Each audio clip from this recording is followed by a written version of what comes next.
अस्सलाम वालेकुम। वालेकुम सलाम। आप ही क्या नाम है? उस्मा अकबर है। अच्छा, आप ही ये बताइएगा, आप भी यानी एक टांग से नाजरीन मैं इस वक्त मौजूद हूँ कसूर का नवाई इलाका गांव अहमदपुरा चूड़पुरा, यहाँ पर मौजूद हूँ। आपको बताता चलूँ कि यहाँ के जो बसने वाले हैं वो हर घर में एक ना एक बच्चा मजदूर है, बीमार है। वजह क्या? पीने का साफ पानी, कि यहाँ जो पीने का पानी है वो साफ़ नहीं। तो यहाँ पर 90% बच्चे जो हैं वो मजदूर हैं। कुछ बच्चे बचपन से ही मजदूर पैदा होते हैं, कुछ बच्चे 2 या 3 माह के बाद मजदूरी का शिकार हो जाते हैं, और जो बड़े हैं वो भी कोई फालिज का शिकार हैं, तो कोई हेपाटाइटिस ए या बी सी का शिकार है।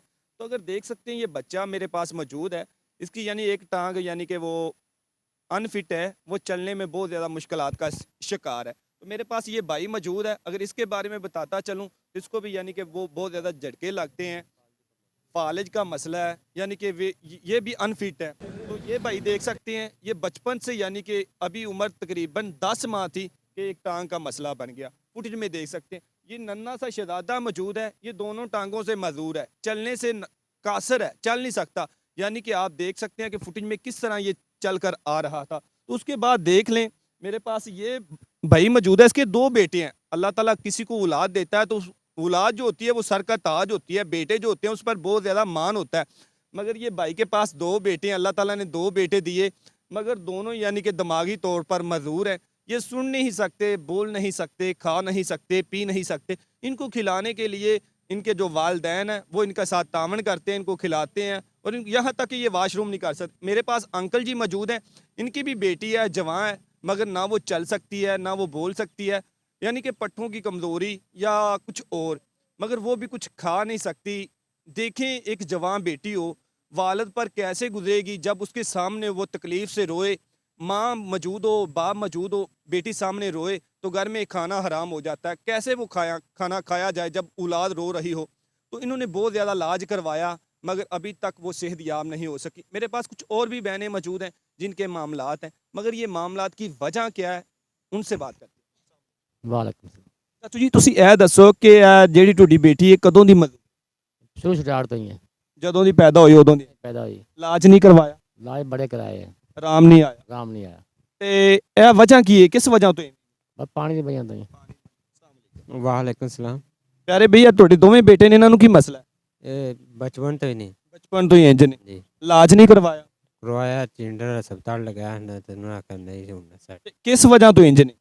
ये पानी दी वजह देखा, हमारे अंकल का कहना है कि पानी की वजह से मेरी बेटी मजदूर है, और भाई का कहना है मेरे 2 बेटे हैं वो दिमागी तौर पर अनफिट हैं।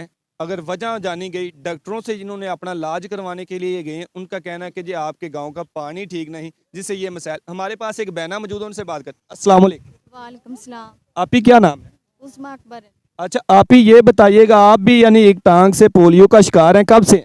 बचपन से ही। स्टडी की है? जी फर्स्ट ईयर में पढ़ी। फर्स्ट ईयर में पढ़। तो क्या वजह, जब डॉक्टरों से चेक करवाया तो उन्होंने क्या वजह बताई? उन्होंने वही वजह बताई है कि पानी की वजह से ये मसला बनता है। आप आला हकाम से क्या अपील करना?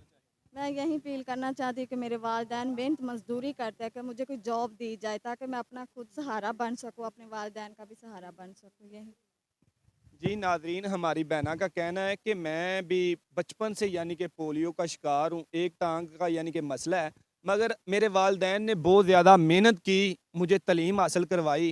तो अब मैं अल्लाह हकाम से अपील करना चाहूँगी कि मुझे यानी कि जॉब दी जाए, ताकि आने वाले वक्त में मैं किसी की मोहताज ना हो सकूँ, और यानी अपनी रोज़ी खुद कमाऊँ और खुद खा सकूँ। तो ये जितने भी लोग हैं, इनका अगर मैं बताता चलूँ इनका कसूर क्या है। ये पाकिस्तान के यानी कि बसने वाले हैं, पाकिस्तान को टैक्स देते हैं, टैक्स पे करते हैं, मगर फिर भी इनको सहूलियात का फकदान क्यों? आखिर कब तक इनके साथ ये खिलवाड़ किया जाएगा?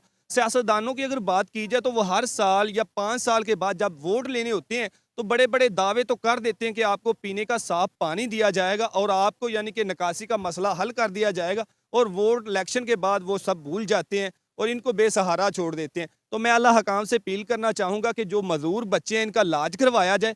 जो ये गरीब लोग हैं ये इलाज के अखराजात अफोर्ड नहीं कर सकते, इनका इलाज करवाया जाए और इनको पीने का साफ पानी मुहैया किया जाए। तो इसी के साथ अपने मेज़बान सरदार जवेद आशिक डोगर को दीजिए इजाज़त। अल्लाह निगहबान।